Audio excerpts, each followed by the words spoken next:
Hello everyone, welcome to the Config and Tech video for Afterfall 1 Insanity.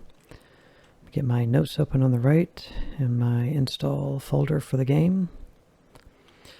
You may have a few extra files that are not listed here. I just hid those so they're not distracting to us. And then this folder I created myself for the purposes of this video.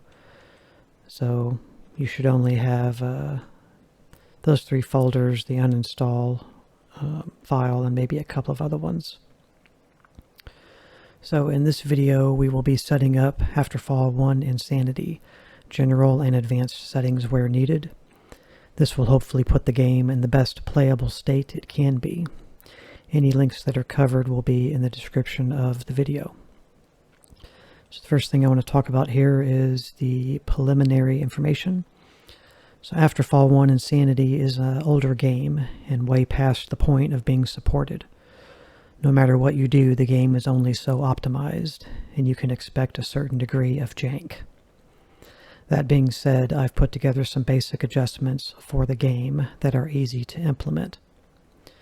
Please reference the PCGamewiki for Afterfall 1 Insanity for anything I don't cover. You'll find a link to this website in this video's description. Okay, so the first thing we'll talk about here is Unreal Engine 3 settings. These will all be in the description of the video, these links. I've previously played a game called The Ball on my channel that was also made in the Unreal Engine 3. I took a segment out of that game video where I talked about the Unreal Engine 3 commands. The link to that video will be in the description of this video. Now I'll go over the settings, the setting file adjustments that pertain to Afterfall 1 Insanity. So the first thing here is the settings file location. So this is the path you need to find for the game settings file that you can adjust. You should have 10.ini files in the folder. If nothing is there, then make sure you run the game at least once. This is the path you need to go to once you've run the game. So run the game one time at least, and then it will generate this file path for you. And I've got a link to it here, just a shortcut, taking it to the same place on my computer. Obviously here, where it says your name, you're going to have to put in your username. So most likely it's on your C drive, users, your username, and then this path should lead you to it. And then you'll be inside the config folder here. Show how to subject that segment. That's what we're doing. So these are the 10 files you'll see. They're all called Rascal something. Okay, so the first thing we're going to discuss here and adjust is what I call the general adjustments. And these will be done in the Rascal engine.ini file, which is right here. Let's go ahead and open this up. And these are the options I suggest you look at in this file for adjusting. These are all related to frame rate. Smoothing the frame rate can be good in some situations, but a lot of times it can be a hindrance. And then this is the minimum frame rate you want, so 30 at the least. And then the max frame rate that you would want would be 60. But this only really correlates to, these are all related to each other. And if this is not on, then technically these don't apply. And then motion blur and motion blur pause. I don't like motion blur in any game, so I always turn this off. This game Afterfall 1, I've noticed just in some of my testing in the early parts of the game, the movement of the character seems to have baked in motion blur anyway. So I think it's baked into the character that he has motion blur, but there shouldn't be any motion blur within the game environment. And this depth of field, another setting I generally don't like. VSync, use VSync, true. I recommend you do so that you'll be locked to 60 FPS, hopefully. And so you will eliminate any screen tearing in the graphics. Anisotropy, 16 times is fine, and then 8 on the max multi-samples. This will help the anti-aliasing to some degree.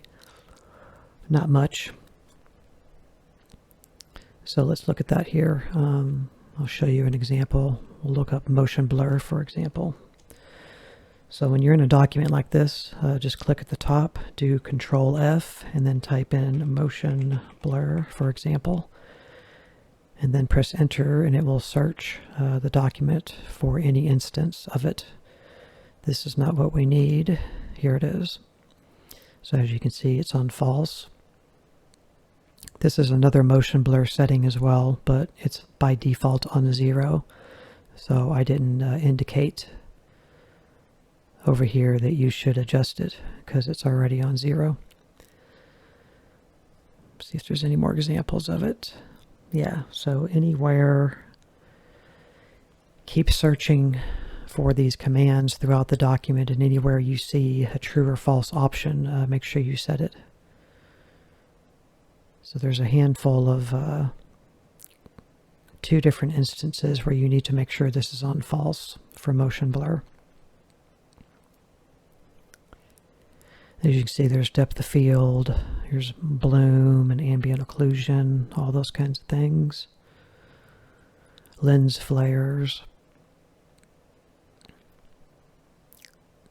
So that pretty much covers that. You don't have to set these in here according to what I say, but this is what I'm using.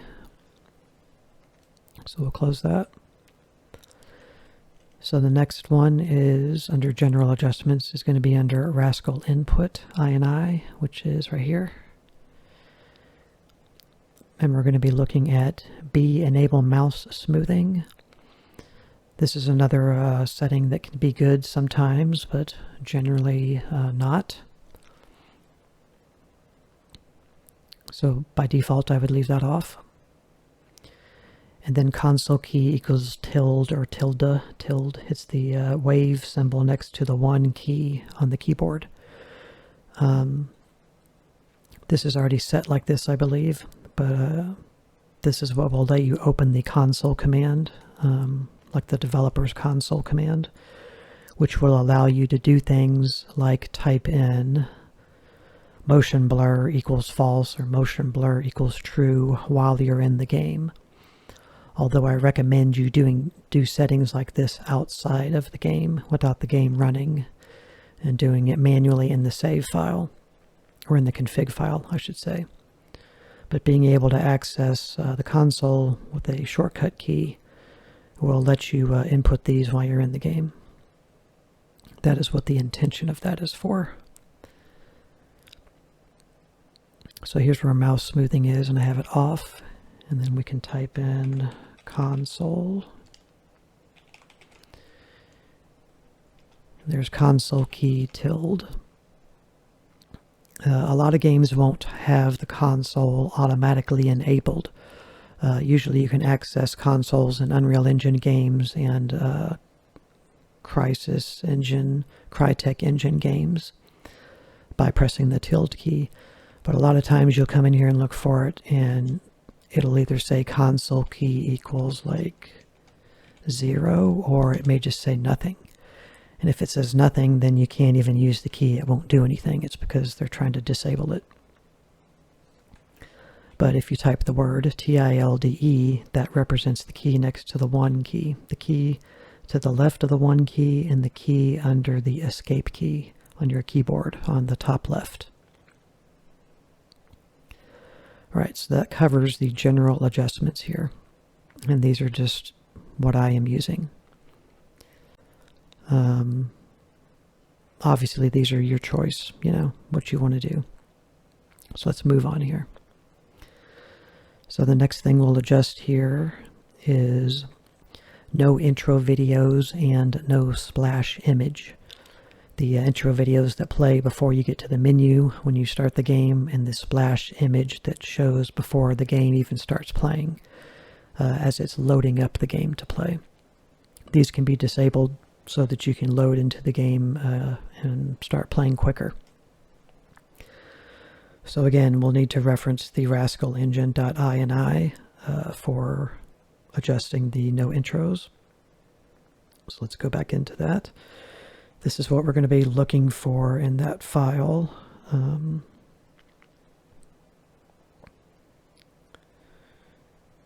And you can see here I have two groups here, one with intro movies on and one with intro movies off.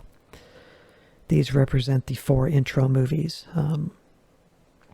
that the game plays, like little logos, Unreal Engine logo screens and stuff.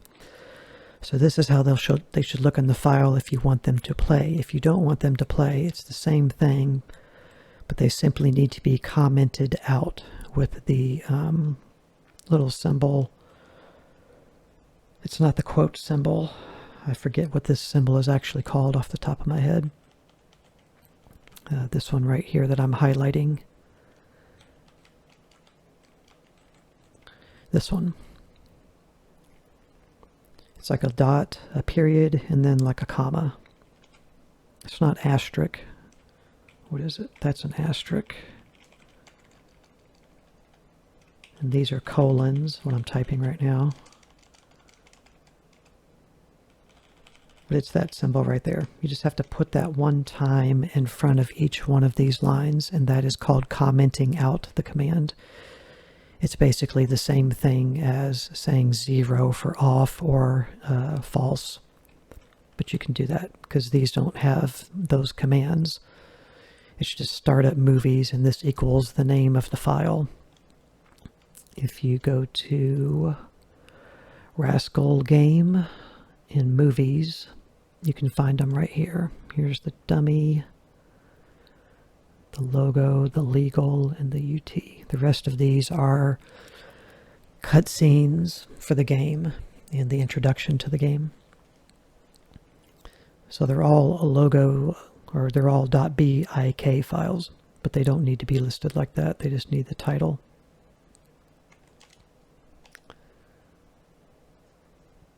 So anyway, that's what we need to put into this file, which I've already closed, it looks like. Let me reopen it. It was the engine ini file. Okay.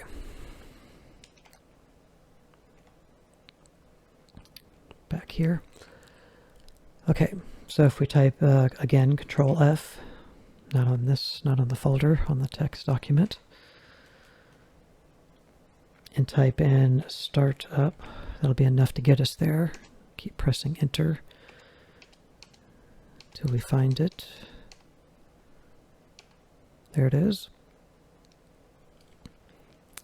Okay, so you're going to locate this under this heading in the rascalengine.ini file, full screen movie. This right here is also another way in this game, force no movies. If you make this true, then none of those BIK files that I just showed you here, none of them, including cutscenes, will play. You won't get any of them. But we, of course, we do want those, so leave it false. But down here at the bottom of full screen movie, this is where you put those startup videos. So I have them in an active state on right now because when I play the first gameplay part 1 video, I like the intros and logos to play. And then when you see gameplay part 2, 3, 4, and onward in a gameplay video series of mine, I usually start those videos up already loaded into the game.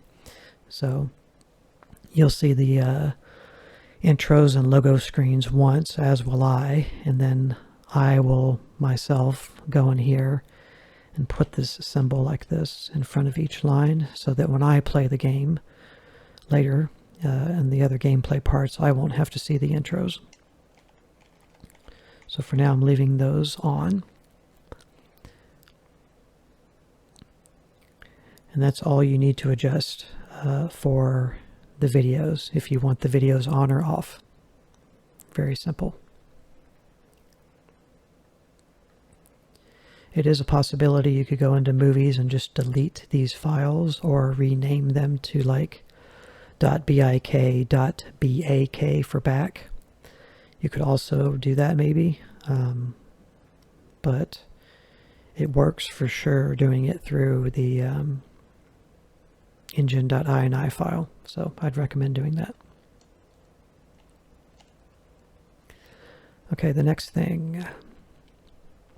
So to get rid of the splash screen, this is under, let me read here. Go to the following folder path where your game is installed. So probably for you would be this path, depending on where you have your Steam games installed. So that will take you, once you're in the Afterfall Insanity 1 folder, you want to go to Rascal Game and then Splash PC. And I will show you what this originally looks like.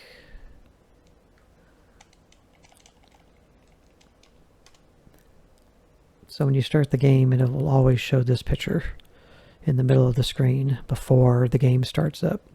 And you get your intros or not, whether you have them on or off, and then it gets to the game menu. But who wants to see this? So all you have to do is take your splash. All you need to do here is rename the splash.bmp to splash.bmp.bak. Now that it is labeled as a backup file, it will not show anymore when starting the game. So that's all you got to do. Just rename that file .bak. And you will get no splash screen. And if you have the intro videos turned off as well, then the game will load straight to the menu screen, the title screen. Okay, continuing.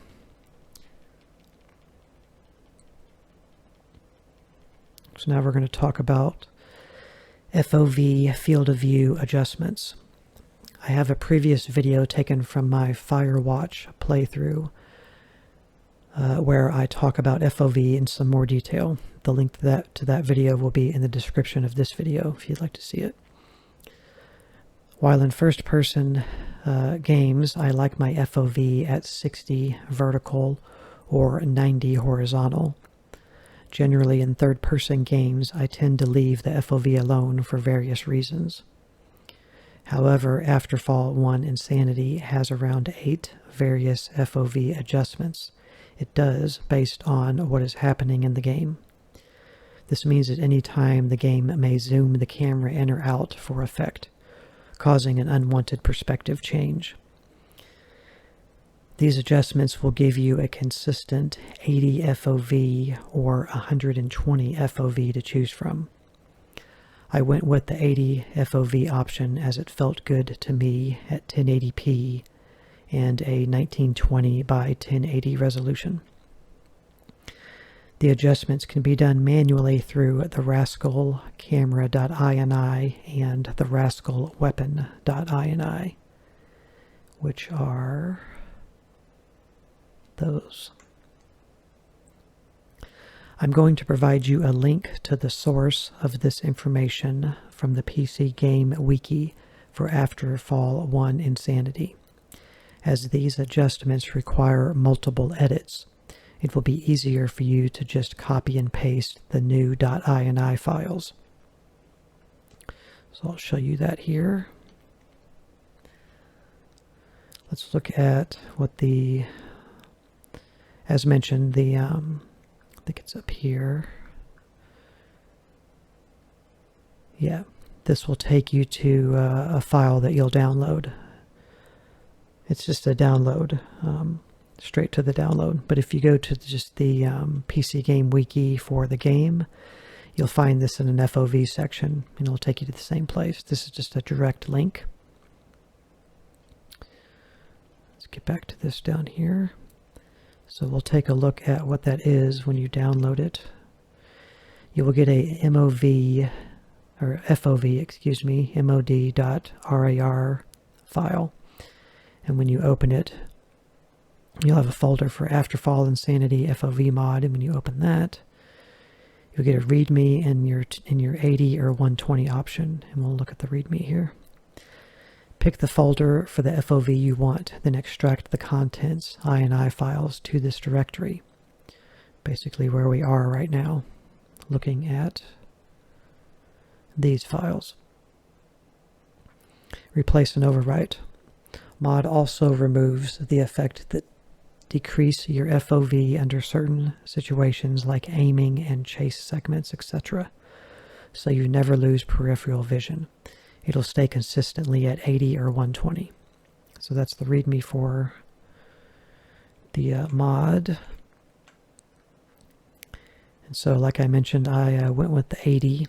So when you open 80, you're going to get, as you see here, a camera and a weapon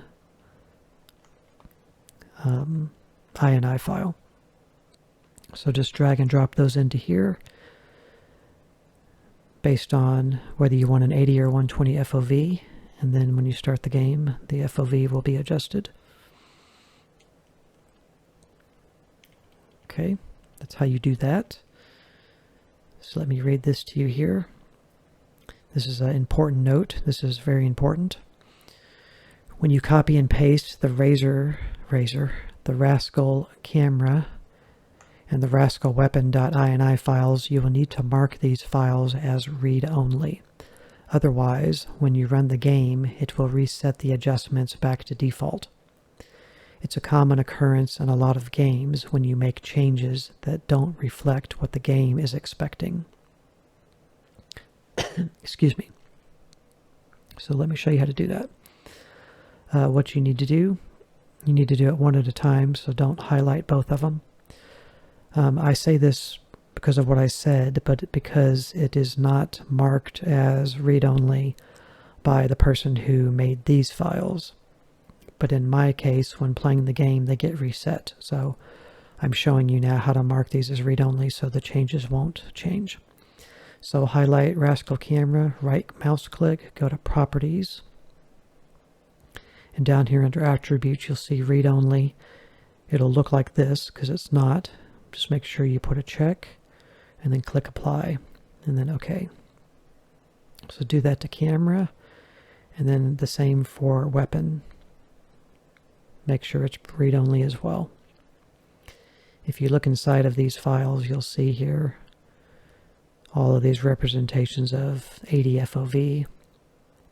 And then under weapon, when you search for FOV, you'll see aiming FOV is set to 80 in a lot of the all the different instances. And I'm assuming that's how you would change it even further. If you wanted, for example, the FOV to be 90, you'd have to make all these say 90 and then go back into the camera one and make all these say 90. I think 80 is pretty good. If you're dealing with like a 4K resolution, then you might want to use 120. That's up to you. So that's very important. Don't forget to do that.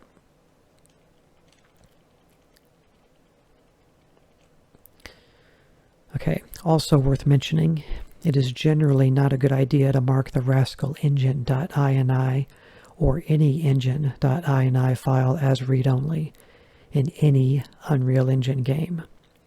The engine ini file contains the settings that you find when you are in the option menu of the game. So if that file is read-only and you want to change your brightness, for example, it either will not change the setting or the change won't save. In most cases, when you make changes to the engine.ini, it will keep the changes saved. Only mark the engine.ini as read-only in a game if a certain adjustment you're making is not saving. Make sure all of the other settings in your given game's menu are the way you want them to be as well. So as you can see, my Rascal Engine.ini is not read-only. Okay, the next thing we will talk about is what I'm going to call cutscene phantom edges.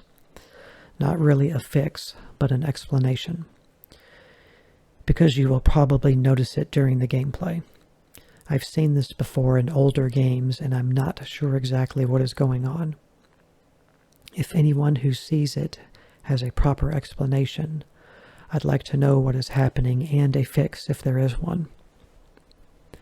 When the cutscenes play along the edges of the screen, you will see what looks like white color bleeding into the video, almost like there is something behind the cutscene being overexposed on the video. This game uses .bik or BINC video files for the game's cutscenes, which is not uncommon. It's under Rascal Game Movies, all of these. I played these videos in my VLC video player outside of the game, and it does the same thing. I still see the little white edges materialize. I'm assuming that the issue is baked into the videos themselves. It's not a big deal other than just being distracting.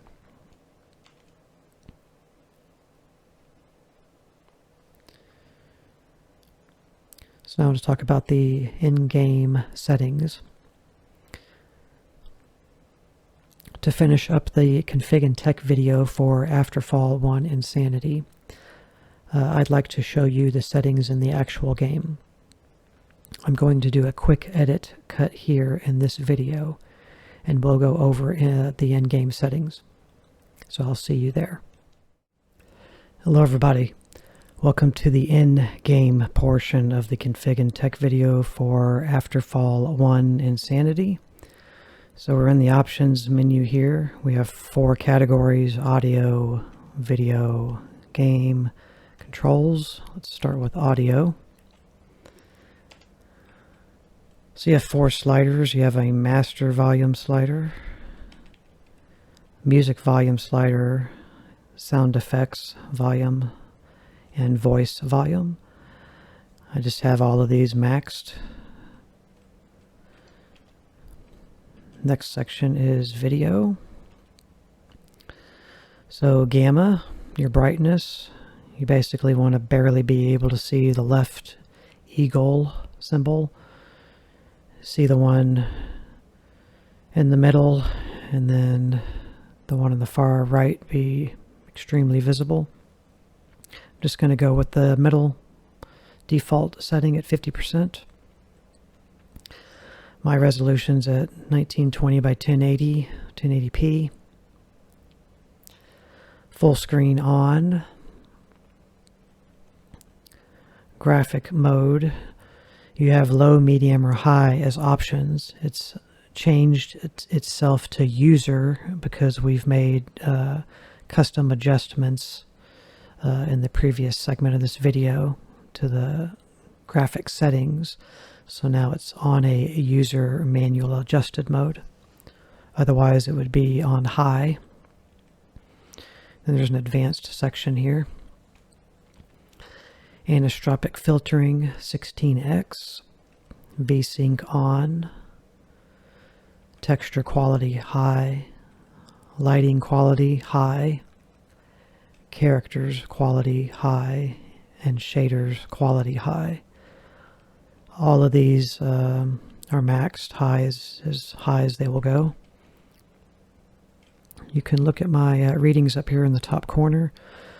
I'm running this under a NVIDIA RTX 2070 Super. This is a DirectX 9 game, 60 FPS. And we're not in the actual game right now, but Graphic memory, I'm using only 825 megs. Computer's memory is 5.5 gigs. Graphic temperature on my card is 39 Celsius. My CPU temperature is 55 Celsius. My graphics card fans are spinning at 41%. And my total graphics card usage is sitting at 13% right now.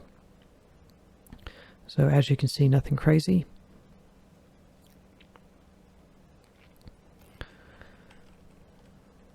Go back. And we'll go back again. We have the game category.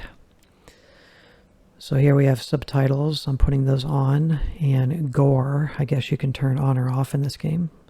But of course, we want all the gore that we can get. So we're going to leave that on. And then controls is the last section here. So we will look at keyboard. I am playing this game with a mouse and keyboard.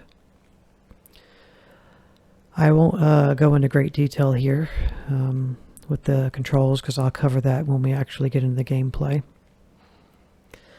But you have your up and down, left and right movement. You can walk, a dodge and run key. This is the movement category.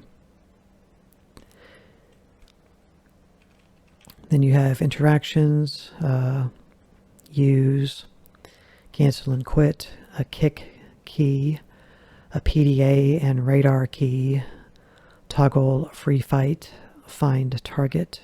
These are all interactions. Weapons, fire your weapon, aim your weapon, reload your weapon. You get a pistol and a rifle, and also melee weapons. And then the others category is points of interest, a flashlight, and switch camera. So I'll talk about these later in the gameplay videos, but those are the keybinds. My keybinds don't matter. You can use your own keybinds. You can change them if you want. Then gamepad, if you want to play with the gamepad. Whether you want to invert the Y up and down, left or right movements, sensitivity of the camera movement for the gamepad, the aim sensitivity, and then whether you want vibration on or off, and then the pad key configuration. So this is the controls for the gamepad. I'll let you sit here and look at this for a moment. This is what the controls would be if you were playing on the gamepad. And as I mentioned, I'm playing with the keyboard and mouse, so these won't pertain to me. Okay.